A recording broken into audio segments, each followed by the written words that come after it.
North East ਦੇ 3 ਸੂਬਿਆਂ ਦੇ ਨਾਲ 6 ਹੋਰ ਸੀਟਾਂ ਤੇ ਯਾਨੀ 5 ਸੂਬਿਆਂ ਦੀ 6 ਹੋਰ ਸੀਟਾਂ ਤੇ ਉਪ ਚੋਣਾਂ ਹੋਈਆਂ ਸੀ, ਜਿਨ੍ਹਾਂ ਦੇ ਨਤੀਜੇ ਵੀ ਇਹਨਾਂ ਦੇ ਨਾਲ ਹੀ ਆਏ ਨੇ। ਤੇ ਇਹਨਾਂ ਦੇ ਵਿੱਚ ਕਾਂਗਰਸ ਨੇ ਪੱਛਮ ਬੰਗਾਲ 'ਚ ਆਪਣਾ ਖਾਤਾ ਖੋਲ੍ਹਿਆ ਹੈ ਤੇ ਮਹਾਰਾਸ਼ਟਰ ਦੇ ਵਿੱਚ ਇੱਕ ਸੀਟ ਤੇ ਬੀਜੇਪੀ ਤੋਂ ਉਹਨਾਂ ਨੇ ਕਬਜ਼ਾ ਖੋਇਆ। ਤਕਰੀਬਨ 1995 ਤੋਂ ਬਾਅਦ ਯਾਨੀ 27 ਸਾਲਾਂ ਬਾਅਦ ਉਹ ਕਬਜ਼ਾ ਜਿਹੜਾ ਉਹਨਾਂ ਨੇ ਕਾਂਗਰਸ ਨੇ ਖੋਇਆ। ਕਾਂਗਰਸ ਦੀ ਇਹ ਵੱਡੀ ਜਿੱਤ ਜਿਹੜੀ ਮੰਨੀ ਜਾ ਰਹੀ, ਜਿਹੜੀ ਮਹਾਰਾਸ਼ਟਰ ਦੇ ਵਿੱਚ ਹੋਈ ਹੈ। ਇਸੇ ਤੇ ਚਰਚਾ ਕਰਨ ਦੇ ਨਾਲ ਅੱਜ ਦਾ ਮੁੱਦਾ ਪ੍ਰੋਗਰਾਮ ਦੇ ਵਿੱਚ ਮੇਰੇ ਨਾਲ ਨੇ ਮੇਰੇ ਸਹਿਯੋਗੀ ਤੇਜਿੰਦਰ ਸਿੰਘ ਅਟਵਾਲ।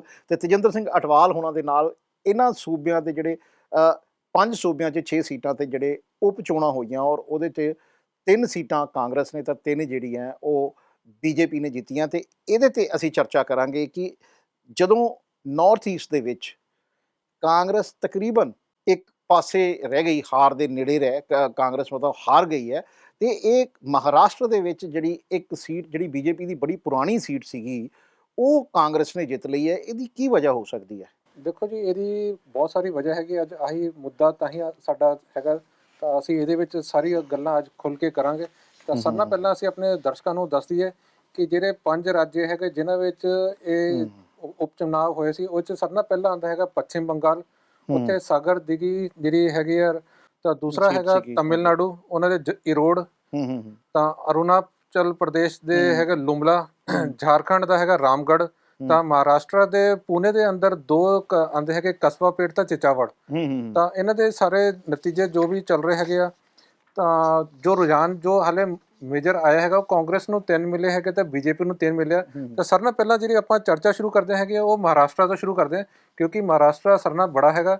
ਤਾਂ ਜਿੱਥੇ 2 ਸੀਟਾਂ ਸੀ, 2 ਸੀਟਾਂ ਵਿੱਚ ਜਿਹੜੀ ਇਹਨਾਂ ਦੀ ਲੜਾਈ ਚੱਲ ਰਹੀ ਸੀ, ਤਾਂ ਇਹ ਇਹਨਾਂ ਦੀ ਮਤਦਾਨ ਜੀ 26 ਫਰਵਰੀ ਨੂੰ ਹੋਇਆ ਸੀ।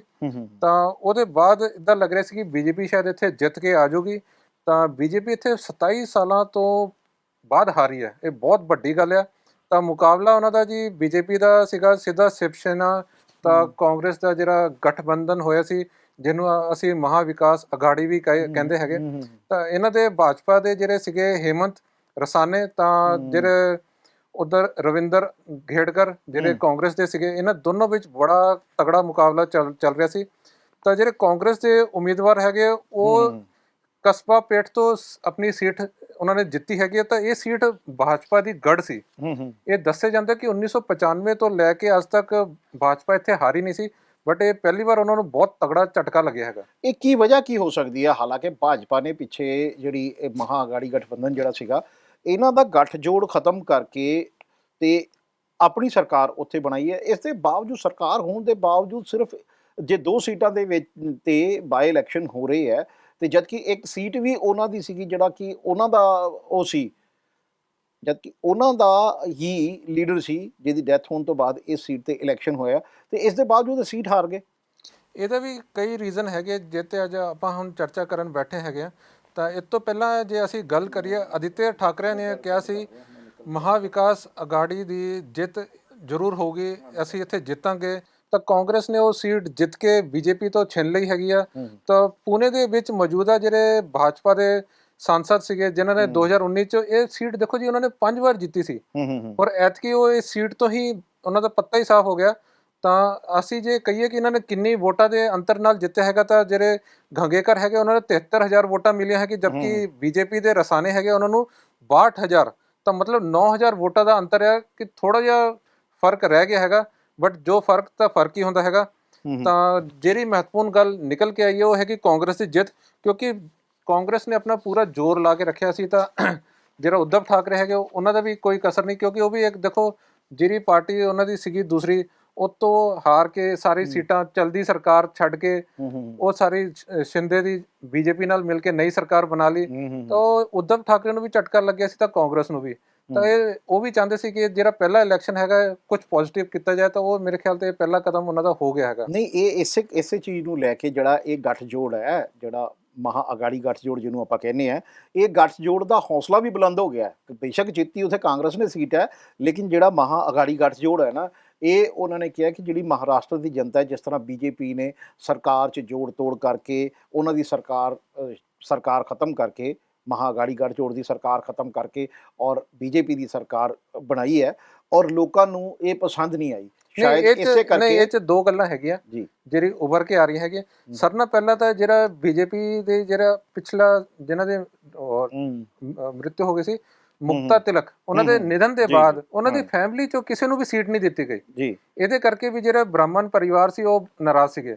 ਤਾਂ ਦੂਸਰੀ ਗੱਲ ਉੱਠ ਕੇ ਇਹ ਆ ਰਹੀ ਹੈਗੀ ਕਿ ਇਹਨਾਂ ਨੇ ਵਿਕਾਸ ਕਾਰਜ ਜਿੰਨੇ ਕਰਨੇ ਚਾਹੀਦੇ ਸੀ ਉਹਨੇ ਕੀਤੇ ਨਹੀਂ। ਦੋ ਬੜੇ ਮੁੱਦੇ ਲੱਗਦੇ ਹੈਗੇ ਜਿਹੜੇ ਇਹਨਾਂ ਦੇ ਬੀਜੇਪੀ ਦੇ ਖਿਲਾਫ ਚਲੇ ਗਏ। ਇੱਕ ਤਾਂ ਜਿਨ੍ਹਾਂ ਦੀ ਨਿਧਨ ਹੋ ਗਿਆ ਸੀ ਉਹਨਾਂ ਦੇ ਪਰਿਵਾਰ 'ਚ ਕਿਸੇ ਨੂੰ ਟਿਕਟ ਨਹੀਂ ਦਿੱਤੀ ਗਈ, ਕਿਉਂਕਿ ਦੇਖੋ ਜਿਹੜਾ ਮੈਂਬਰ ਘਰ ਦਾ ਚਲਾ ਗਿਆ ਲੋਕਾਂ ਦੀ ਅਟੈਚਮੈਂਟ ਉਹਦੇ ਨਾਲ ਹੁੰਦੀ ਹੈ। ਤੁਸੀਂ ਕਿਤੇ ਵੀ ਦੇਖਿਆ ਹੋਊਗਾ ਇਲੈਕਸ਼ਨ ਜਦੋਂ ਕੋਈ ਸੀਨੀਅਰ ਕੋਈ ਅਗਰ ਕਿਸੇ ਦਾ ਨਿਧਨ ਹੁੰਦਾ ਉਹਦੀ ਫੈਮਿਲੀ ਮਦਰ ਬੱਚੇ ਜਾਂ ਵਾਈਫ ਨੂੰ ਸੀਟ ਦਿੱਤੀ ਜਾਂਦੀ ਕਿਉਂਕਿ ਉਹਦੇ ਨਾਲ ਲੋਕਾਂ ਦੇ ਜੁੜਾਵ ਹੁੰਦਾ। ਇਹ ਇਹਨਾਂ ਚੀਜ਼ ਬ੍ਰੇਕ ਕਰਕੇ ਜਿਹੜੀ ਸੀਟ ਦੂਸਰੇ ਨੇ ਦਿੱਤੀ ਹੈ ਬਹੁਤ ਬੜਾ ਰਿਸਕ ਲਿਆ। ਨਹੀਂ, ਪਰ ਬੀਜੇਪੀ ਦੇ ਵਿੱਚ ਜਿਹੜੀ ਪਾਰਟੀ ਦਾਵਾ ਕਰਦੀ ਹੈ ਉਹ ਇਹੀ ਕਰਦੀ ਹੈ ਕਿ ਸਾਡੇ ਇੱਥੇ ਪਰਿਵਾਰਵਾਦ ਨਹੀਂ ਹੈਗਾ। ਦੇਖੋ ਜੇ ਹੈਗਾ ਨਹੀਂ ਹੈਗਾ ਉਹ ਮੰਨਣ ਵਾਲੀ ਗੱਲ ਆ, ਬਟ ਜਦੋਂ ਹੁਣ ਰਿਜ਼ਲਟ ਆ ਗਿਆ ਤਾਂ ਤੁਹਾਨੂੰ ਇਹ ਚੀਜ਼ ਸੋਚਣੀ ਪੈਣੀ ਕਿ ਕਿਉਂ ਹੋਇਆ, ਲੋਕਾਂ ਨੇ ਸਾਨੂੰ ਕਿਉਂ ਨਹੀਂ ਵੋਟਾਂ ਦਿੱਤੀ, ਜਾਂ ਇੰਨੇ ਸਾਲ ਤੋਂ ਦੇ ਰਹੇ ਸੀ ਹੁਣ ਕਿਉਂ ਨਹੀਂ ਦਿੱਤੀ। ਯਾਨੀ ਇਹਨੂੰ ਇਹ ਮੰਨ ਕੇ ਚੱਲਿਆ ਜਾਵੇ ਕਿ ਜੇ ਬੀਜੇਪੀ ਦੀ ਲੀਡਰਸ਼ਿਪ ਇਹ ਸੋਚਦੀ ਹੈ ਕਿ ਪਰਿਵਾਰਵਾਦ ਨਹੀਂ ਹੋਣਾ ਚਾਹੀਦਾ, ਤੇ ਜੇ ਕਿਸੇ ਪਰਿਵਾਰ ਦਾ ਕੋਈ ਲੀਡਰ ਕੋਈ ਮੈਂਬਰ ਜਿਹੜਾ ਲੰਮੇ ਸਮੇਂ ਤੋਂ ਪਾਰਟੀ ਦੀ ਸੇਵਾ ਕਰ ਰਿਹਾ ਔਰ ਅਚਾਨਕ ਉਹ ਅਕਾਲ ਚਲਾਣਾ ਕਰ ਜਾਂਦਾ ਹੈ ਜਾਂ ਉਹ ਰੱਬ ਦੇ ਚਰਨਾਂ ਚੱਲ ਜਾਂਦਾ ਹੈ, ਤੇ ਉਸ ਪਰਿਵਾਰ ਨੂੰ ਟਿਕਟ ਦੇਣਾ ਬਣਦਾ ਹੈ। ਫਿਰ ਦੇਖੋ ਅਟੈਚਮੈਂਟ ਹਾਰਨਾ ਹੋਰ ਗੱਲ ਹੈ ਔਰ ਅਕਾਲ ਚਲਾਣਾ ਕਰ ਜਾਣਾ ਹੋਰ ਗੱਲ ਹੈ। ਉਹ ਸਹਾਨੁਭੂਤੀ ਜਿਹੜੀ ਲੋਕਾਂ ਦੀ ਹੈ ਉਹ ਉਸ ਲਈ ਤਾਜ਼ਾ ਹੁੰਦੀ ਹੈ, ਤੇ ਉਹਦੇ ਬਾਅਦ ਹੀ ਇਲੈਕਸ਼ਨ ਕਰਾਏ ਗਏ ਆ। ਲੋਕਾਂ ਦੇ ਦਿਮਾਗ 'ਚ ਉਹ ਬੰਦਾ ਰਹਿੰਦਾ। ਹੁਣ ਤੁਸੀਂ ਸਡਨਲੀ ਉਹਦੀ ਜਗ੍ਹਾ ਨਵਾਂ ਬੰਦਾ ਜਦੋਂ ਕੁਰਸੀ ਤੇ ਬਿਠਾਉਂਦੇ ਆ ਉਨੀ ਛੇਤੀ ਉਹ ਜੁੜਦੇ ਨਹੀਂ ਹੈਗੇ, ਤਾਂ ਉਹਨਾਂ ਨੂੰ ਲੱਗਦਾ ਕਿ ਸ਼ਾਇਦ ਸਾਡੇ ਨਾਲ ਧੱਕਾ ਹੋ ਗਿਆ ਜਾਂ ਇਹਨਾਂ ਦੇ ਪਰਿਵਾਰ ਨਾਲ ਉਹ ਜਿਹੜੀ ਬੀਜੇਪੀ ਦੀ ਸੀ ਉਹ ਇਹਨਾਂ ਨੇ ਸਪੋਰਟ ਨਹੀਂ ਕੀਤੀ। ਤਾਂ ਦੂਸਰਾ ਉਹਨਾਂ ਨੂੰ ਇਹ ਵੀ ਲੱਗਿਆ ਕਿ ਸ਼ਾਇਦ ਜਿੰਨਾ ਇਹਨਾਂ ਨੇ ਵਿਕਾਸ ਕਰਨਾ ਸੀ ਸ਼ਾਇਦ ਨਹੀਂ ਕੀਤਾ ਹੈਗਾ, ਤਾਂ ਇੱਕ ਮੌਕਾ ਸੀ ਕਾਂਗਰਸ ਨੂੰ ਵੀ ਦੇ ਕੇ ਦੇਖੀਏ ਜਿਹੜੀ ਸ਼ਿਵ ਸੈਨਾ ਦੇ ਨਾਲ ਇਹਨਾਂ ਦਾ ਜੁੜਾ ਹੈਗਾ। ਨਹੀਂ, ਜਿਹੜੇ ਲਕਸ਼ਮਣ ਜਗਤਾਪ ਸੀਗੇ ਚਿੰਚਵਾੜ ਤੋਂ ਜਿਹੜੇ ਸੀਗੇ ਉਹ ਵੀ ਉਹਨਾਂ ਦੀ ਡੈਥ ਤੋਂ ਬਾਅਦ ਵੀ ਤਾਂ ਇਹਨਾਂ ਨੇ ਆਪਣਾ ਉਮੀਦਵਾਰ ਉੱਥੇ ਉਤਾਰਿਆ। ਦੇਖੋ ਹਰੇਕ ਜਗ੍ਹਾ ਦੀ ਸੈਂਟੀਮੈਂਟਲ ਬਹੁਤ ਡਿਫਰੈਂਟ ਹੈ, ਉਹਨੂੰ ਆਪਾਂ ਜੱਜ ਕਰਨਾ ਐਨਾਲਾਈਜ਼ ਕਰਨਾ। ਜੋ ਚੀਜ਼ ਮਾਹੌਲ ਸਾਡੇ ਪੰਜਾਬ 'ਚ ਜੇ ਆਪਾਂ ਦਿੱਲੀ ਜਾਵਾਂਗੇ ਜਾਂ ਉਸ ਤੋਂ ਅੱਗੇ ਜਾਵਾਂਗੇ ਉਹ ਮਾਹੌਲ ਚੇਂਜ ਹੁੰਦੇ ਜਾਣਾ। ਹੁਣ ਸਾਨੂੰ ਨਹੀਂ ਪਤਾ ਕਿ ਉਹਨਾਂ ਦੀ ਲੋਕਾਂ ਦੇ ਨਾਲ ਕਿੰਨੀ ਅਟੈਚਮੈਂਟ ਸੀ, ਉਹ ਕਿੱਦਾਂ ਦਾ ਕੰਮ ਕਰ ਰਹੇ ਸੀ। ਜੇ ਲਗਾਤਾਰ ਉਹ ਪੰਜ ਵਾਰ ਸੀਟ ਜਿੱਤੇ ਹੈਗੇ ਤਾਂ ਕੋਈ ਵਧੀਆ ਕੰਮ ਕਰਦੇ ਹੋਣਗੇ। ਤੁਸੀਂ ਦੇਖੋ ਇਹ ਰਿਕਾਰਡ ਇਹਨਾਂ ਦਾ ਕਿਉਂ ਵੱਜ ਰਿਹਾ ਪੂਰੇ। ਜਿਹੜੀ ਖਬਰ ਦੀ ਜਿਹੜੀ ਸਾਰਿਆਂ ਨਾਲੋਂ ਵੱਡੀ ਹਾਈਲਾਈਟ ਇਹੀ ਹੈ ਕਿ 1995 ਦੇ ਬਾਅਦ ਉਹ ਹਾਰੇ ਨਹੀਂ ਸੀ, ਉਹ ਪਹਿਲੀ ਵਾਰ ਹਾਰੇ। ਔਰ ਰੀਜ਼ਨ ਵੀ ਇਹੀ ਆ ਰਿਹਾ ਕਿ ਉਹਨਾਂ ਦੇ ਫੈਮਿਲੀ ਮੈਂਬਰ ਨੂੰ ਨਹੀਂ ਦਿੱਤੀ ਸੀਟ। ਹੋਰ ਦੂਸਰੇ ਜੋ ਕੋਈ ਵੀ ਤੁਸੀਂ ਦੂਜੇ ਕੇਸ ਦੇਖੋਗੇ ਉਹਨਾਂ 'ਚ ਅਗਰ ਕਿਸੇ ਨੂੰ ਮੈਂਬਰ ਨੂੰ ਟਿਕਟ ਦਿੱਤੀ ਜਾਂ ਨਹੀਂ ਦਿੱਤੀ ਉਹ ਇੰਨੇ ਲੰਬੇ ਸਾਲ ਤੋਂ ਸੀਟ ਤੇ ਨਹੀਂ ਬੈਠੇ। ਚਿੰਚਵਾੜ ਸੀਟ ਜਿਹੜੀ ਹੈਗੀ ਨਾ ਉਹਦੇ 'ਚ ਇਹ ਫੈਕਟਰ ਜਿਹੜੇ ਤੁਸੀਂ ਗੱਲ ਕਹਿ ਰਹੇ ਹੋ ਇਹ ਫੈਕਟਰ ਕਾਊਂਟ ਕਰਦਾ ਹੈ, ਕਿਉਂਕਿ ਉਹਦੇ 'ਚ ਜਦੋਂ ਜਿਹੜੇ ਲਕਸ਼ਮਣ ਜਗਤਾਪ ਜਿਨ੍ਹਾਂ ਦੀ ਡੈਥ ਹੋਈ ਹੈ, ਜਿਨ੍ਹਾਂ ਤੋਂ ਬਾਅਦ ਉੱਥੇ ਇਲੈਕਸ਼ਨ ਡਿਊ ਹੋਇਆ, ਉਹਨਾਂ ਦੀ ਪਤਨੀ ਜਿਹੜੀ ਅਸ਼ਵਨੀ ਜਗਤਾਪ ਹੈਗੀ ਉਹਨਾਂ ਨੂੰ ਟਿਕਟ ਦਿੱਤੀ ਗਈ ਬਕਾਇਦਾ। ਤਾਂ ਇਹ ਦੇਖੋ ਜਦ ਉੱਥੇ ਦੇ ਸਕਦੇ ਸੀ ਤਾਂ ਇੱਥੇ ਵੀ ਦੇ ਸਕਦੇ ਸੀ, ਜਾਂ ਇਹਨਾਂ ਨੇ ਕੋਈ ਸੋਚ। ਦੇਖੋ ਹੋ ਸਕਦਾ ਜੋ ਸੋਚ ਹੈ ਕਈ ਵਾਰ ਸਹੀ ਵੀ ਹੁੰਦੀ, ਕਈ ਵਾਰ ਪੁੱਠੀ ਵੀ ਪੈ ਜਾਂਦੀ ਹੈ। ਹੁਣ ਇੱਥੇ ਇਹਨੇ ਉਹੀ ਪਤਨੀ ਨੂੰ ਦੇਤੀ ਜਿੱਤ ਕੇ, ਮੈਂ ਕਹਿੰਦਾ ਇੱਥੇ ਵੀ ਸ਼ਾਇਦ ਸੀਟ ਚੇਂਜ ਕਰਕੇ ਕਿਸੇ ਹੋਰ ਨੂੰ ਦਿੱਤੀ ਹੁੰਦਾ ਤਾਂ ਇਹ ਸੀਟ ਵੀ ਇਹਨਾਂ ਦੇ ਹੱਥੋਂ ਨਿਕਲ ਜਾਣੀ ਸੀ। ਹਾਂ, ਲੇਕਿਨ ਜਿੱਦਾਂ ਹੁਣ ਐਨਸੀਪੀ ਦਾ ਕੈਂਡੀਡੇਟ ਇਹਨਾਂ ਤੋਂ ਹਾਰਿਆ ਹੈ ਚਿੰਚਵਾੜ ਦੇ ਵਿੱਚ। ਐਨਸੀਪੀ ਦਾ ਕੈਂਡੀਡੇਟ ਹੈਗਾ। ਐਨਸੀਪੀ ਬਹੁਤ ਵੱਡੀ ਪਾਰਟੀ ਹੈ ਮਹਾਰਾਸ਼ਟਰ ਦੇ ਵਿੱਚ, ਸ਼ਰਦ ਪਵਾਰ ਹੋਣਾ ਦੀ ਪਾਰਟੀ ਹੈ, ਤੇ ਉਸ ਪਾਰਟੀ ਦਾ ਕੈਂਡੀਡੇਟ ਵੀ ਹਰਾਣਾ ਬੜੀ ਵੱਡੀ ਗੱਲ ਹੈ ਉੱਥੇ, ਕਿਉਂਕਿ ਉਹ ਉੱਥੇ ਕਿੰਗ ਮੇਕਰ ਮੰਨੇ ਜਾਂਦੇ ਆ ਜਿਹੜੇ ਸ਼ਰਦ ਪਵਾਰ ਹੈਗੇ। ਗੱਲ ਘੁੰਮ ਫਿਰ ਕੇ ਇਹੀ ਆ ਰਹੀ ਹੈ ਕਾਂਗਰਸ ਤਾਂ ਜ਼ੀਰੋ ਸੀਗੀ, ਉਹਦੇ ਕੋਲ ਕੁਝ ਨਹੀਂ ਸੀਗਾ। ਬਿਲਕੁਲ ਬੀਜੇਪੀ ਟੌਪ ਤੇ ਸੀ 100% ਤੇ। ਜੇ ਉਹਦੇ 2 ਸੀਟਾਂ ਚੋਂ 1 ਸੀਟ ਅਗਰ ਕਾਂਗਰਸ ਲੈ ਕੇ ਚਲੀ ਗਈ ਹੈ ਤਾਂ ਇਹ ਤਾਂ ਸੋਚਣ ਵਾਲੀ ਗੱਲ ਹੈ। ਬੀਜੇਪੀ ਨੂੰ ਵੀ ਸੋਚ ਵਿਚਾਰ ਕਰਨਾ ਪਊਗਾ ਉਹਨਾਂ ਨੇ ਕਿੱਥੇ ਗਲਤੀ ਕਰਤੀ ਹੈ ਜਾਂ ਕਿਹੜੇ ਕੰਮ ਨਹੀਂ ਕੀਤੇ ਕਿ ਲੋਕਾਂ ਨੂੰ ਉਹ ਚੀਜ਼ ਪਸੰਦ ਨਹੀਂ ਆਈ ਕਿ ਉਹ ਸੀਟ ਇਹਨਾਂ ਦੇ ਹੱਥੋਂ ਚਲੇਗੀ। ਔਰ ਦੇਖੋ ਜਦੋਂ 1 ਸੀਟ ਚਲੀ ਜਾਂਦੀ ਹੈ ਤਾਂ ਦੁਬਾਰਾ ਉਸ ਸੀਟ ਤੇ ਆਉਣਾ ਥੋੜਾ ਇੰਨਾ ਸੌਖਾ ਨਹੀਂ ਹੁੰਦਾ ਹੈਗਾ, ਕਿਉਂਕਿ ਜਿਹੜਾ ਦੂਜਾ ਪਾਰਟੀ ਹੈਗੀ ਉਹਨੂੰ ਵੀ ਆਪਣੇ ਕੰਮ ਕਰਕੇ ਦਿਖਾਣੇ ਹੈਗੇ, ਤਾਂ ਉਹ ਵੀ ਚਾਹੁੰਦਾ ਕਿ ਮੈਂ ਸੀਟ ਬਰਕਰਾਰ ਰੱਖਾਂ। ਤਾਂ ਇਹ ਸੀਗਾ ਸਾਡੇ ਮਹਾਰਾਸ਼ਟਰ ਦਾ। ਤੇ ਤਮਿਲਨਾਡੂ ਦੇ ਵਿੱਚ ਮੈਂ ਇੱਕ ਚੀਜ਼ ਦੇਖੀ ਹੈ ਕਿ ਤਮਿਲਨਾਡੂ ਦੇ ਵਿੱਚ ਕਾਂਗਰਸ ਦਾ ਜਿਹੜਾ ਝੰਡਾ ਹੈਗਾ ਉਹ ਕਾਫੀ ਬੁਲੰਦ ਹੈ, ਕਿਉਂਕਿ ਉੱਥੇ ਵੀ 1 ਸੀਟ ਤੇ ਉਪ ਚੋਣ ਹੋਈ ਹੈ ਤੇ ਉੱਥੇ ਕਾਂਗਰਸ ਦਾ ਹੀ ਕੈਂਡੀਡੇਟ ਜਿਹੜਾ ਉਹਦੀ ਡੈਥ ਹੋਈ ਸੀਗੀ ਤੇ ਕਾਂਗਰਸ ਦਾ ਹੀ ਕੈਂਡੀਡੇਟ ਦੁਬਾਰਾ ਉਸ ਸੀਟ ਤੇ ਜਿੱਤ ਗਿਆ। ਜਿੱਦਾਂ ਬੀਜੇਪੀ ਨੇ 2 ਸੀਟਾਂ ਆਪਣੇ ਮਹਾਰਾਸ਼ਟਰ ਦੇ ਵਿੱਚ ਬੀਜੇਪੀ ਨੇ 2 ਸੀਟਾਂ 'ਤੇ ਇਲੈਕਸ਼ਨ ਲੜਿਆ, ਲੇਕਿਨ 1 ਹਾਰ ਗਈ ਤੇ 1 ਜਿੱਤੀ ਹੈ। ਇੱਥੇ 1 ਸੀਟ ਵਿਹਲੀ ਹੋਈ ਸੀ, 1 ਤੇ ਹੀ ਕਾਂਗਰਸ ਦਾ ਉਮੀਦਵਾਰ ਸੀ ਜਿਹਦੀ ਡੈਥ ਹੋਈ, ਤਾਂ ਉਹੀ ਕਾਂਗਰਸ ਦਾ ਉਮੀਦਵਾਰ ਨਹੀਂ ਦੂਜੀ ਉਹ ਸੀਟ ਜਿੱਤ ਲਈ ਦੁਬਾਰਾ। ਹਾਂ ਦੇਖੋ ਇਹ ਤਾਂ ਚੱਲਦਾ ਰਹਿੰਦਾ। ਦੇਖੋ ਦੂਸਰੀ ਵੱਡੀ ਗੱਲ ਹੈ ਜਿਹੜੀ ਤਮਿਲਨਾਡੂ ਦੀ ਤੁਸੀਂ ਗੱਲ ਕੀਤੀ ਹੈ, ਇੱਥੇ 77 ਉਮੀਦਵਾਰ, 1 2 ਨਹੀਂ 77, ਉਹਨਾਂ ਵਿੱਚੋਂ ਜਿੱਤਣਾ ਤੁਸੀਂ ਸੋਚੋ ਕਿੰਨੀ ਵੱਡੀ ਕੰਪੀਟੀਸ਼ਨ ਹੋਊਗੀ ਕਿ 70 80 ਬੰਦੇ ਉੱਥੇ ਲੜ ਰਹੇ ਉਸ ਸੀਟ ਵਿੱਚ। ਔਰ ਉਹਦੇ 'ਚ ਕਾਂਗਰਸ ਨੇ ਦੁਬਾਰਾ ਇੱਕ ਆਪਣੀ ਸੀਟ ਖਿੱਚੀ ਹੈਗੀ। ਦੇਖੋ ਜਿਹੜੇ ਕਾਂਗਰਸ ਪ੍ਰਧਾਨ ਹੈਗੇ ਆ ਮਲਿਕ ਅਰਜੁਨ ਖੜਗੇ, ਇਹ ਕਿਉਂਕਿ ਸਾਊਥ ਤੋਂ ਹੀ ਆਉਂਦੇ ਆ ਤੇ ਇਹਨਾਂ ਨੇ ਪਹਿਲਾਂ ਹੀ ਇਹ ਦਾਅਵਾ ਕੀਤਾ ਸੀਗਾ ਕਿ ਇਹ ਸੀਟ ਸਾਡੀ ਪੱਕੀ ਹੈ। ਉਹਨਾਂ ਨੇ ਪਹਿਲਾਂ ਹੀ ਕਹਿ ਦਿੱਤਾ ਸੀਗਾ ਕਿ ਇਹ ਸੀਟ ਸਾਡੇ ਕੋਲ ਕੋਈ ਨਹੀਂ ਖੋ ਸਕਦਾ, ਅਸੀਂ ਇੱਥੇ ਜਿੱਤਣਾ ਹੀ ਜਿੱਤਣਾ। ਹਾਲਾਂਕਿ ਕਾਂਗਰਸ ਦੀ ਜਿਹੜੀ ਪੋਜੀਸ਼ਨ ਹੈਗੀ ਕੋਈ ਬਹੁਤਾ ਪੂਰੇ ਦੇਸ਼ ਦੇ ਵਿੱਚ ਬਹੁਤ ਅੱਛੀ ਨਹੀਂ ਹੈਗੀ, ਔਰ ਇਹਨਾਂ ਦਾ ਦਾਅਵਾ ਜਿਹੜਾ ਕਰਨਾ ਇਹ ਬਹੁਤ ਵੱਡੀ ਗੱਲ ਹੈ। ਬਟ ਦੇਖੋ ਮੈਨੂੰ ਇੱਥੇ ਤੱਕ ਜੋ ਲੱਗ ਰਿਹਾ ਹੈ ਕਿ ਜਿਹੜੀ ਰਾਹੁਲ ਗਾਂਧੀ ਨੇ ਆਪਣੀ ਯਾਤਰਾ ਕੱਢੀ ਸੀ, ਜਿਹੜੀ ਥੱਲਿਓਂ ਦੇ ਲੈ ਕੇ ਤਮਿਲਨਾਡੂ ਹੋ ਕੇ ਗਏ ਸੀ, ਉਹਦਾ ਅਸਰ ਇੱਥੇ ਇਹਨਾਂ ਨੂੰ ਮਿਲ ਰਿਹਾ। ਹਾਂ ਬਿਲਕੁਲ ਹੋ ਸਕਦਾ, ਕਿਉਂਕਿ ਸ਼ੁਰੂਆਤ ਉੱਥੋਂ ਹੀ ਹੋਈ ਹੈ, ਕੇਰਲ ਤੋਂ ਸ਼ੁਰੂ ਔਰ ਤਮਿਲਨਾਡੂ 'ਚ ਵੀ ਹੋ ਕੇ ਇਹਨਾਂ ਨੇ ਪਦ ਯਾਤਰਾ ਕੀਤੀ ਹੈਗੀ ਤੇ ਪੂਰਾ ਬੈਨੀਫਿਟ ਇਹਨਾਂ ਨੂੰ ਇਸ ਲਈ ਮਿਲਿਆ ਹੈਗਾ। ਬਿਲਕੁਲ ਬਿਲਕੁਲ। ਦੇਖੋ ਹਾਂ ਮੈਨੂੰ ਵੀ ਇਹੀ ਲੱਗਦਾ ਕਿ ਇਹ ਜਿਹੜੀ ਉਹ ਯਾਤਰਾ ਕੱਢੀ ਹੈ ਨਾ ਰਾਹੁਲ ਗਾਂਧੀ ਨੇ, ਜਿਹੜੀ ਯਾਤਰਾ ਕੱਢੀ, ਭਾਰਤ ਜੋੜੋ ਯਾਤਰਾ ਜਿਹੜੀ ਕੱਢੀ ਸੀਗੀ, ਉਸ ਦਾ ਅਸਰ ਤਾਂ ਨੋ ਡਾਊਟ ਕਿ ਪਾਰਟੀ ਨੂੰ ਉਹਦਾ ਫਾਇਦਾ ਬਹੁਤ ਹੋਇਆ, ਕਿਉਂਕਿ ਉਸੇ ਦੌਰਾਨ ਹਿਮਾਚਲ ਦੇ ਵਿੱਚ ਇਲੈਕਸ਼ਨ ਹੋਏ, ਤੁਸੀਂ ਦੇਖ ਸਕਦੇ ਹੋ ਕਿ ਹਿਮਾਚਲ ਦੇ ਵਿੱਚ ਕਿੰਨੀ ਵੱਡੀ ਜਿੱਤ ਜਿਹੜੀ ਇਹਨਾਂ ਨੇ ਹਾਸਲ ਕੀਤੀ। ਨਹੀਂ ਤਾਂ ਹਾਲਾਤ ਇਹ ਸੀਗੇ ਕਿ ਬੀਜੇਪੀ ਇਹ ਦਾਅਵਾ ਕਰ ਰਹੀ ਸੀ ਕਿ ਸਰਕਾਰ ਸਾਡੀ ਰਿਪੀਟ ਹੋ ਰਹੀ ਹੈ, ਕਿਉਂਕਿ ਹਿਮਾਚਲ ਦੇ ਵਿੱਚ ਅੱਜ ਤੱਕ ਕੋਈ ਵੀ ਪਾਰਟੀ ਜਿਹੜੀ ਹੈ ਰਿਪੀਟ ਨਹੀਂ ਹੋਈ, ਸਰਕਾਰ ਰਿਪੀਟ ਨਹੀਂ ਹੋਈ। ਤਾਂ ਉਹਨਾਂ ਨੇ ਕਿਹਾ ਕਿ ਇਹ ਪਰੰਪਰਾ ਅਸੀਂ ਖਤਮ ਕਰਾਂਗੇ, ਬੀਜੇਪੀ ਨੇ ਗੱਲ ਕਹੀ ਸੀ ਪਰੰਪਰਾ ਅਸੀਂ ਖਤਮ ਕਰਾਂਗੇ। ਲੇਕਿਨ ਉਸ ਦੌਰਾਨ ਕਿਉਂਕਿ ਰਾਹੁਲ ਗਾਂਧੀ ਦੀ ਯਾਤਰਾ ਚੱਲ ਰਹੀ ਸੀਗੀ ਔਰ ਬਹੁਤ ਜ਼ਿਆਦਾ ਬੋਲਬਾਲਾ ਸੀਗਾ ਉਸ ਯਾਤਰਾ ਦਾ ਔਰ ਮੈਕਸਿਮਮ ਲੀਡਰ ਜਿਹੜੇ, ਹਾਲਾਂਕਿ ਹਿਮਾਚਲ ਦੇ ਵਿੱਚ ਤਾਂ ਨਾਮ ਮਾਤਰ ਹੀ ਉਹ ਯਾਤਰਾ ਗਈ ਹੈ। ਜਦੋਂ ਆਪਣੇ ਇੱਥੋਂ ਹੁਸ਼ਿਆਰਪੁਰ ਤੋਂ ਨਿਕਲੀ ਹੈ ਤੇ ਹਿਮਾਚਲ ਥੋੜਾ ਜਿਹਾ ਪੋਰਸ਼ਨ ਜਿਹੜਾ ਹਿਮਾਚਲ ਦਾ ਆਇਆ ਵਿੱਚ, ਉਸ ਤੋਂ ਬਾਅਦ ਪਠਾਨਕੋਟ ਆ ਗਈ ਹੈ। ਲੇਕਿਨ ਉਸ ਯਾਤਰਾ ਦਾ ਅਸਰ ਦੇਖੋ ਤੁਸੀਂ, ਉਸ ਯਾਤਰਾ ਦਾ ਸੇਕ ਜਿਹਨੂੰ ਕਹਿੰਦੇ ਆਪਾਂ, ਕਿ ਉਹ ਸੇਕ ਇੰਨਾ ਜ਼ਬਰਦਸਤ ਸੀ ਕਿ ਇੰਡੀਪੈਂਡੈਂਟ ਜਿਹੜੀ ਹੈ ਕਾਂਗਰਸ ਦੀ ਸਰਕਾਰ, ਉਹ ਹਿਮਾਚਲ ਦੇ ਵਿੱਚ, ਯਾਨੀ ਇੱਕ ਸੂਬਾ ਜਿਹੜਾ ਇੰਡੀਪੈਂਡੈਂਟ ਬਿਨਾਂ ਕਿਸੇ ਗੱਠਜੋੜ ਤੋਂ ਇੱਕ ਸੂਬੇ ਦੇ ਵਿੱਚ ਕਾਂਗਰਸ ਦੀ ਸਰਕਾਰ ਬਣੀ ਯਾਤਰਾ ਦੇ ਦੌਰਾਨ। ਇਹ ਬਹੁਤ ਵੱਡੀ ਜਿਹੜੀ ਗੱਲ ਹੈ ਉਹ ਮੰਨੀ ਜਾ ਰਹੀ ਹੈ। ਔਰ ਦੂਸਰੀ ਵੱਡੀ ਗੱਲ ਇਹ ਵੀ ਨਿਕਲ ਕੇ ਆ ਰਹੀ ਹੈ ਕਿ ਤਮਿਲਨਾਡੂ ਦੀ ਜਿਹੜੀ ਈਰੋਡ ਸੀਟ ਹੈ ਐਲ ਗੋਵਨ, ਜਿਨ੍ਹਾਂ ਨੇ 33,375 ਵੋਟਾਂ ਨਾਲ ਇਹ ਸੀਟ ਜਿੱਤੀ ਹੈਗੀ ਆ। ਤਾਂ ਇਹਦੇ ਚ ਮੇਨ ਚੀਜ਼ ਇੱਕ ਹੋਰ ਆ ਰਹੀ ਹੈ ਕਿ ਡੀਐਮਕੇ ਦੇ ਨਾਲ ਜਿਹੜਾ ਕਾਂਗਰਸ ਦਾ ਗਠਬੰਧਨ ਸੀ, ਉਹਦਾ ਵੀ ਇਹਨਾਂ ਨੂੰ ਬਹੁਤ ਤਗੜਾ ਫਾਇਦਾ ਮਿਲਿਆ ਹੈ। ਹਾਂ ਬਿਲਕੁਲ, ਇਹ ਤਾਂ ਖੜਗੇ ਵੀ ਇਹ ਗੱਲ ਕਹਿੰਦੇ ਆ, ਕਹਿੰਦੇ ਜਿਹੜਾ ਡੀਐਮਕੇ ਤੋਂ ਸਾਨੂੰ ਗੱਠਜੋੜ ਹੈਗਾ ਨਾ, ਕਿਉਂਕਿ ਡੀਐਮਕੇ ਉੱਥੇ ਦੀ ਹੈਗੀ ਲੋਕਲ ਬਹੁਤ ਪਾਪੂਲਰ ਪਾਰਟੀ, ਬਹੁਤ ਪਾਪੂਲਰ ਪਾਰਟੀ ਆ ਔਰ ਉਹਦਾ ਬਹੁਤ ਵਰਚਸਵ ਹੈ ਉੱਥੇ। ਹਾਲਾਂਕਿ ਜਿਹੜਾ AIDMK ਵੀ ਜਿਹੜੀ ਪਾਰਟੀ ਹੈ, ਜਿਹੜੀ XCM ਜਿਹੜੀ ਜਿਹਨਾਂ ਦੀ ਡੈਥ ਹੋ ਗਈ ਹੈ, ਤੇ ਉਹਨਾਂ ਦੀ ਪਾਰਟੀ ਵੀ ਕਾਫੀ ਪਾਵਰਫੁਲ ਹੈ। ਲੇਕਿਨ ਕਿਉਂਕਿ DMK ਉਸ ਦੀ ਬੇਸ ਪਾਰਟੀ ਹੈ, ਉਹ ਚੋਂ ਹੀ ਹਟ ਕੇ ਅੰਨਾ DMK, ਆਲ ਇੰਡੀਆ DMK ਬਣੀ ਸੀਗੀ, ਤੇ ਉਹ ਪਾਰਟੀ ਜਿਹੜੀ ਹੈ ਉਹ ਵੀ ਪਾਵਰਫੁਲ ਹੈ। ਲੇਕਿਨ DMK ਦੇ ਨਾਲ ਰਲ ਕੇ, ਜਿਹੜੀ ਲੋਕਲ ਪਾਰਟੀ ਦੇ ਨਾਲ ਰਲ ਕੇ ਜਦੋਂ ਕਾਂਗਰਸ ਚੁਣਾਵ ਲੜਦੀ ਹੈ, ਜਾਂ ਕਹਿ ਲਓ ਕਿ ਜੇ ਚੁਣਾਵ ਕਾਂਗਰਸ ਦਾ ਅੱਜ ਵੀ ਝੰਡਾ ਉੱਥੇ ਬਰਕਰਾਰ ਹੈ, ਤੇ ਉਹਦੀ ਵਜ੍ਹਾ ਇਹ ਵੀ ਹੋ ਸਕਦੀ ਹੈ। ਔਰ ਮਲਿਕ ਅਰਜੁਨ ਖੜਗੇ ਜਿਹੜੇ ਉੱਥੇ ਦੇ ਪ੍ਰਧਾਨ ਹੈਗੇ, ਉਹ ਇਹ ਗੱਲ ਕਹਿੰਦੇ ਵੀ ਹੈ। ਦੇਖੋ ਜੀ, ਹੁਣ ਆਪਾਂ ਗੱਲ ਕੀਤੀ ਸੀ ਪਹਿਲਾਂ ਮਹਾਰਾਸ਼ਟਰ ਵਿੱਚ ਕਾਂਗਰਸ ਨੇ ਇੱਕ ਸੀਟ ਜਿੱਤੀ ਜੀ, ਦੂਸਰੀ ਤਮਿਲਨਾਡੂ 'ਚ ਉਹਨਾਂ ਨੇ ਕਬਜ਼ਾ ਕਰ ਲਿਆ, ਤੇ ਤੀਸਰੀ ਆਪਾਂ ਗੱਲ ਕਰਦੇ ਹਾਂ ਪੱਛਮ ਬੰਗਾਲ। ਪੱਛਮ ਬੰਗਾਲ 'ਚ 27 ਫਰਵਰੀ ਨੂੰ ਇਲੈਕਸ਼ਨ ਹੋਇਆ ਸੀ, ਉਹ ਵੀ ਕਾਂਗਰਸ ਦੇ ਫੇਵਰ 'ਚ ਆ ਗਿਆ ਹੈਗਾ। ਹਾਂ, ਉਹ ਖਾਤਾ ਦੇਖੋ ਤੁਸੀਂ, ਕਾਂਗਰਸ ਨੇ ਪਹਿਲੀ ਵਾਰੀ ਖੋਲਿਆ ਉੱਥੇ ਫਸਟ ਟਾਈਮ ਖੋਲਿਆ ਹੈਗਾ। ਨਹੀਂ ਤਾਂ ਕਾਂਗਰਸ ਨੂੰ ਉੱਥੇ ਸੀਟ ਹੀ ਕੋਈ ਨਹੀਂ ਸੀ ਮਿਲਦੀ, ਕਿਉਂਕਿ ਉੱਥੇ ਹਮੇਸ਼ਾ ਜਾਂ ਤਾਂ ਜਿਹੜੀ ਕਮਿਊਨਿਸਟ ਹੈਗੀ ਪਾਰਟੀਆਂ, ਇਹਨਾਂ ਦਾ ਰਾਜ ਰਿਹਾ, ਤੇ ਇਸ ਵਾਰੀ ਬੀਜੇਪੀ ਦਾ ਪ੍ਰਦਰਸ਼ਨ ਵੀ ਉੱਥੇ ਬਹੁਤ ਵਧੀਆ ਰਿਹਾ ਵਾ। ਲੇਕਿਨ ਕਿਉਂਕਿ ਮਮਤਾ ਦੀ TMC ਜਿਹੜੀ ਪਾਰਟੀ ਹੈਗੀ ਆ, ਉਹ ਬਹੁਤ ਵੱਡੀ ਪਾਰਟੀ ਬਣ ਕੇ ਉੱਥੇ ਉਭਰੀ, 250 ਤੋਂ ਵੱਧ ਸੀਟਾਂ ਉਹਨਾਂ ਨੇ ਜਿੱਤੀ ਔਰ ਉੱਥੇ ਸਰਕਾਰ ਬਣ ਗਈ। ਲੇਕਿਨ ਬੀਜੇਪੀ ਦਾ ਪ੍ਰਦਰਸ਼ਨ ਉੱਥੇ ਬਹੁਤ ਵਧੀਆ ਰਿਹਾ। ਕਾਂਗਰਸ ਜਿਹੜੀ ਹੈਗੀ ਆ, ਉਸਨੇ ਹੁਣ ਤਕਰੀਬਨ 1.5-2 ਸਾਲ ਬਾਅਦ ਉੱਥੇ ਖਾਤਾ ਖੋਲ੍ਹਿਆ, ਔਰ ਇਹ ਪਾਰਟੀ ਲਈ ਵੱਡੀ ਅਚੀਵਮੈਂਟ ਹੈ। ਇਹਨੂੰ ਵੀ ਤੁਸੀਂ ਇਹੀ ਕਹਿ ਸਕਦੇ ਹੋ ਕਿ ਬੇਸ਼ੱਕ ਯਾਤਰਾ ਉੱਥੇ ਨਹੀਂ ਗਈ ਰਾਹੁਲ ਦੀ, ਲੇਕਿਨ ਰਾਹੁਲ ਦੇ ਹੁਣ ਜਿਹੜੀ ਕਾਂਗਰਸ ਹੈਗੀ ਹੈ, ਦੁਬਾਰਾ ਇੱਕ ਯਾਤਰਾ ਸ਼ੁਰੂ ਕਰਨ ਦੀ ਸ਼ੁਰੂ ਕਰਨ ਜਾ ਰਹੀ ਹੈ। ਔਰ ਉਹਦਾ ਪਲਾਨ ਜਿਹੜਾ ਪਿੱਛੇ ਅਧਿਵੇਸ਼ਨ ਦੇ ਵਿੱਚ ਇਹਨਾਂ ਨੇ ਕੀਤਾ, ਇੱਕ ਮੀਟਿੰਗ ਹੋਈ ਸੀਗੀ, ਉਹਦੇ ਵਿੱਚ ਕਿਹਾ ਸੀਗਾ ਕਿ ਇੱਕ ਯਾਤਰਾ ਸ਼ੁਰੂ ਹੋਏਗੀ, ਜਿਹੜੀ ਇਹ ਆਪਾਂ ਸਾਊਥ ਤੋਂ ਨਾਰਥ ਤੱਕ ਆਏ ਸੀਗੇ, ਫਿਰ ਉਹ ਇੱਧਰੋਂ ਉੱਧਰ ਯਾਨੀ ਇੱਕ ਕ੍ਰਾਸ ਬਣਾ ਕੇ ਉਹ ਇਸ ਯਾਤਰਾ ਨੂੰ ਕੱਢਣਾ ਚਾਹੁੰਦੇ, ਤਾਂ ਕਿ ਪੂਰਾ ਭਾਰਤ ਜਿਹੜਾ ਹੈਗਾ 2024 ਤੱਕ ਕਵਰ ਹੋ ਸਕੇ। ਔਰ ਮੈਨੂੰ ਇਹ ਲੱਗਦਾ ਕਿ ਜਦੋਂ ਇਸ ਟਾਈਪ ਦੀ ਸੋਚ, ਕਿਉਂਕਿ ਪਾਰਟੀ ਨੋ ਡਾਊਟ ਕਿ ਜਿਹੜੀ ਕਾਂਗਰਸ ਪਾਰਟੀ ਬਹੁਤ ਵੱਡੀ ਪਾਰਟੀ ਹੈ, ਔਰ ਇਹਦੇ ਲੀਡਰ ਜਿਹੜੇ ਬਹੁਤ ਤਜਰਬੇਕਾਰ ਲੀਡਰ ਹੈਗੇ ਆ ਕਾਂਗਰਸ ਦੇ ਕੋਲ, ਕਿਉਂਕਿ ਜਦੋਂ ਪਾਰਟੀ ਬਹੁਤ ਪੁਰਾਣੀ ਹੁੰਦੀ ਹੈ ਤੇ ਉਹਦੇ ਕੋਲ ਲੀਡਰ ਆਟੋਮੈਟਿਕਲੀ ਬੜੇ ਜਿਹੜੇ ਤਜਰਬੇਕਾਰ ਲੀਡਰ ਹੁੰਦੇ ਆ, ਇਹਨਾਂ ਕੋਲ ਹੈ ਵੀ। ਔਰ ਪਤਾ ਨਹੀਂ ਕਿਉਂ ਇਹ ਕਾਂਗਰਸ ਪਾਰਟੀ ਜਿਹੜੀ ਹੈ ਉਹ ਇੱਕਦਮ ਡਾਊਨਫਾਲ ਤੇ ਆ ਗਈ, ਲੇਕਿਨ ਜੋ ਤਜਰਬਾ ਕਾਂਗਰਸ ਦੇ ਲੀਡਰਾਂ ਦੇ ਕੋਲ ਹੈਗਾ, ਉਹਦੇ ਤੋਂ ਇਨਕਾਰ ਨਹੀਂ ਕੀਤਾ ਜਾ ਸਕਦਾ।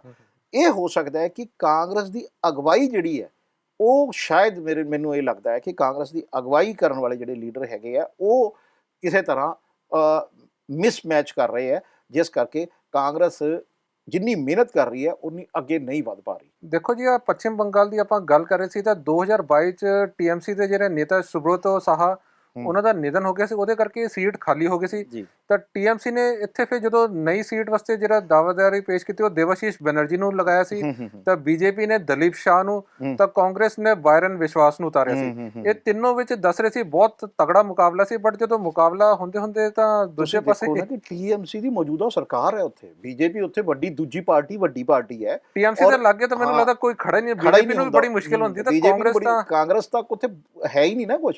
ਇਸ ਦੇ ਬਾਵਜੂਦ ਕਾਂਗਰਸ ਦੇ ਕੋਲ ਜਿਹੜੀ ਸੀਟ ਚਲੀ ਗਈ ਹੈ ਨੇ, ਇਹ ਆਪਣੇ ਆਪ 'ਚ ਬਹੁਤ ਵੱਡੀ ਅਚੀਵਮੈਂਟ ਹੈਗੀ ਹੈ।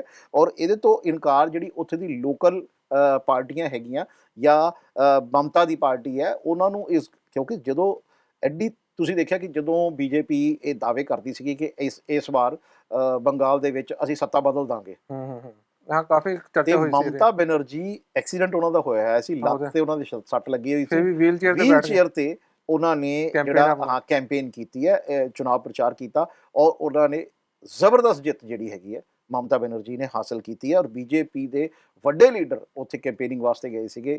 ਔਰ ਇਸ ਦੇ ਬਾਵਜੂਦ ਮਮਤਾ ਬੈਨਰਜੀ ਜੇ ਤੁਸੀਂ ਕਿਹਾ ਜਾਵੇ ਤਾਂ ਮਮਤਾ ਬੈਨਰਜੀ ਕੱਲੀ ਹੀ ਉਸ ਪ੍ਰਚਾਰ ਦੇ ਵਿੱਚ ਸਟਾਰ ਸੀਗੀ, ਪੂਰੇ ਬੰਗਾਲ 'ਚ ਤਾਂ ਉਹਨਾਂ ਦਾ ਨਾਮ ਚੱਲਦਾ ਹੀ ਚੱਲਦਾ ਹੈ। ਔਰ ਚੱਲ ਵੀ ਨਹੀਂ ਸੀ ਉਹਨਾਂ ਕੋ ਹੋ ਰਿਹਾ, ਔਰ ਵੀਲ ਚੇਅਰ ਤੇ ਚੱਲਦੀ ਸੀਗੀ ਜਿੱਥੇ ਚੱਲਦੀ ਸੀ। ਜਾਂ ਇਹ ਕਹਿ ਲਓ ਕਿ ਕਿਉਂਕਿ ਇਸ ਹਾਲਤ ਦੇ ਵਿੱਚ ਵੀ ਉਹਨਾਂ ਨੇ ਪ੍ਰਚਾਰ ਕੀਤਾ ਤੇ ਸ਼ਾਇਦ ਇਸ ਕਰਕੇ ਐਡੀ ਵੱਡੀ ਜਿੱਤ ਜਿਹੜੀ ਉਹਨਾਂ ਨੂੰ ਹਾਸਲ ਹੋਈ। ਕਿਉਂਕਿ ਜਦੋਂ ਕੋਈ ਮਹਿਲਾ ਪ੍ਰਚਾਰ ਲਈ ਨਿਕਲਦੀ ਹੈ ਔਰ ਇਸ ਹਾਲਤ ਦੇ ਵਿੱਚ ਨਿਕਲਦੀ ਹੈ ਕਿ ਵੀ ਉਹਦੇ ਕੋਲ ਤੁਰਿਆ ਵੀ ਨਹੀਂ ਜਾ ਰਿਹਾ ਹੋਵੇ, ਤੇ ਉਹਦੇ ਨਾਲ ਜਿਹੜੀ ਸਹਾਨੁਭੂਤੀ ਹੈਗੀ ਹੈ, ਸੈਂਟੀਮੈਂਟ ਜਿਹੜੇ ਆਪਾਂ ਕਹਿ ਸਕਦੇ ਹਾਂ, ਉਹ ਖਾਸ ਕਰਕੇ ਮਹਿਲਾਵਾਂ ਦੇ ਜੁੜਦੇ ਆ। ਔਰ ਸਭ ਤੋਂ ਜ਼ਿਆਦਾ ਵੋਟ ਪਾਉਣ ਵਾਸਤੇ ਲੇਡੀਜ਼ ਹੀ ਜਾਂਦੀਆਂ।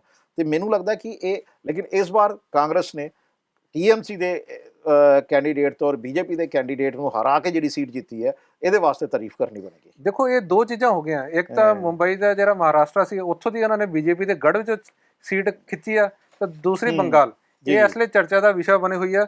ਤਾਂ ਤੁਸੀਂ ਦੇਖੋ ਜਿਹੜੇ ਆਪਣੇ ਕਾਂਗਰਸ ਦੇ ਬੋਰਨ ਵਿਸ਼ਵਾਸ ਹੈ, ਉਹਨਾਂ ਨੇ 22,434 ਸੀਟਾਂ ਨਾਲ ਸਾਗਰ ਦਿਘੀ ਦੀ ਜਿਹੜੀ ਸੀਟ ਹੈ ਉਹ ਜਿੱਤੀ ਹੈਗੀ ਆ। ਹੁਣ ਆਪਾਂ ਗੱਲ ਕਰਦੇ ਹਾਂ ਅਰੁਣਾਚਲ ਪ੍ਰਦੇਸ਼ ਦੀ। ਅਰੁਣਾਚਲ ਪ੍ਰਦੇਸ਼ ਇੱਕ ਚੀਜ਼ ਮੈਂ ਇਹ 'ਚ ਹੋਰ ਐਡ ਆਨ ਕਰਨਾ ਚਾਹੁੰਦਾ ਸੀ ਕਿ ਕਾਂਗਰਸ ਨੇ 2 ਸਾਲ ਦੇ ਬਾਅਦ ਆਪਣਾ ਖਾਤਾ ਖੋਲ੍ਹਿਆ ਹੈਗਾ। ਹਾਂ ਬਿਲਕੁਲ 2 ਸਾਲ ਬਾਅਦ ਖਾਤਾ ਖੋਲ੍ਹਿਆ ਜੀ ਇਹ ਕਾਂਗਰਸ, ਕਿਉਂਕਿ ਕਾਂਗਰਸ ਪਹਿਲਾਂ ਜਦੋਂ 2 ਸਾਲ ਪਹਿਲਾਂ ਇਲੈਕਸ਼ਨ ਹੋਏ ਹੈ ਤੇ ਉਦੋਂ ਕਾਂਗਰਸ ਬਿਲਕੁਲ ਮਾਯੂਸ ਪਾਰਟੀ ਜਿਹੜੀ ਹੈਗੀ ਹੈ, ਜਿਹਨੂੰ ਆਪਾਂ ਨੀਰਸ ਕਹਿ ਸਕਦੇ ਹਾਂ, ਨੀਰਸ ਪਾਰਟੀ ਜਿਹੜੀ ਹੈ ਉੱਥੇ।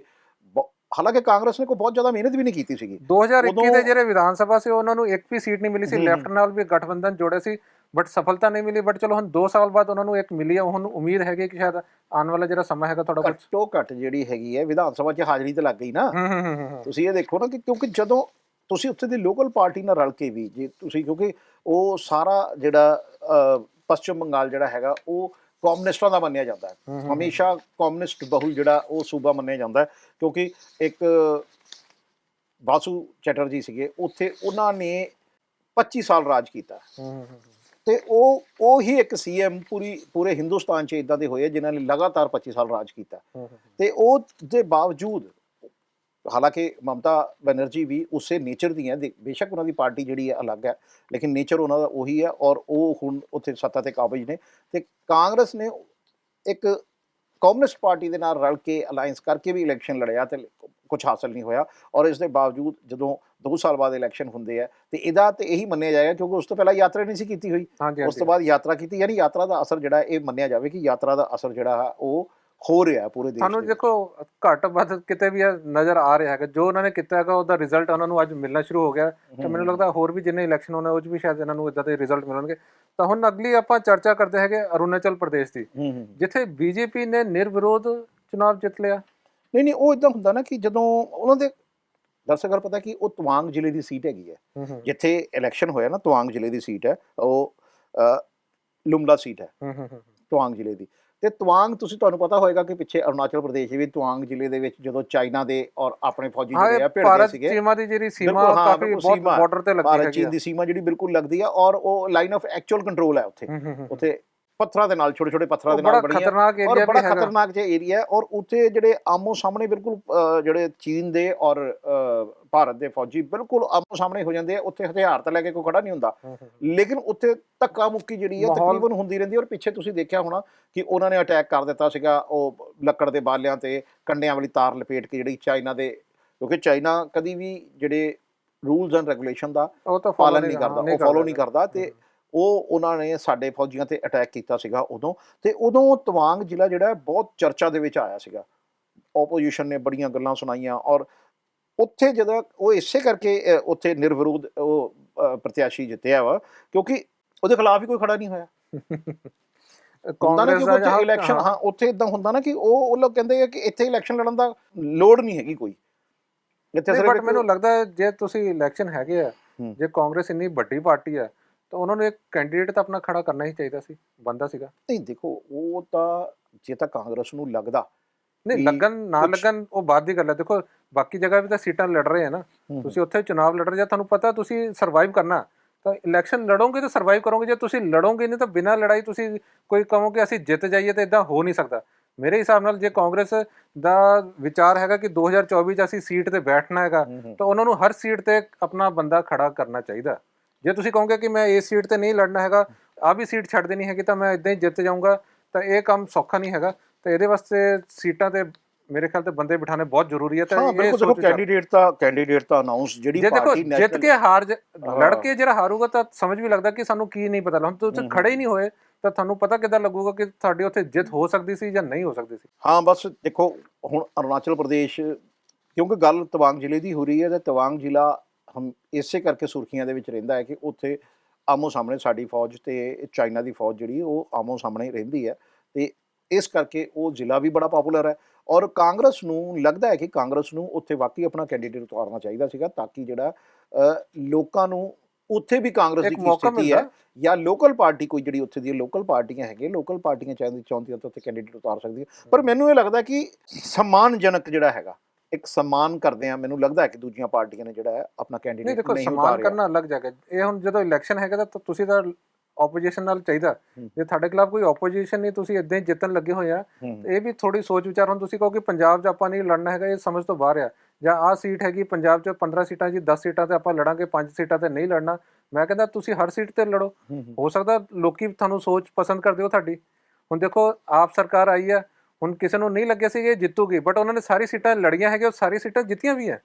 ਹੁਣ ਜੇ ਸੋਚੋ ਕਿ ਆਪ ਸਰਕਾਰ ਨੇ ਥੋੜੀ ਸੀਟਾਂ ਤੇ ਲੜ ਕੇ ਸੋਚਦੇ ਕਿ ਸਾਨੂੰ ਉੱਥੇ ਨਹੀਂ ਜਿੱਤ ਮਿਲੂਗੀ, ਔਰ ਜਿੱਥੇ ਕੈਂਡੀਡੇਟ ਲੋਕੀ ਜਾਣਦੇ ਨਹੀਂ ਸੀ, ਬਟ ਭਗਵੰਤ ਮਾਨ ਦੇ ਨਾਂ ਤੇ ਲੋਕਾਂ ਨੇ ਉਹਨਾਂ ਨੂੰ ਵੋਟ ਪਾਤੀ।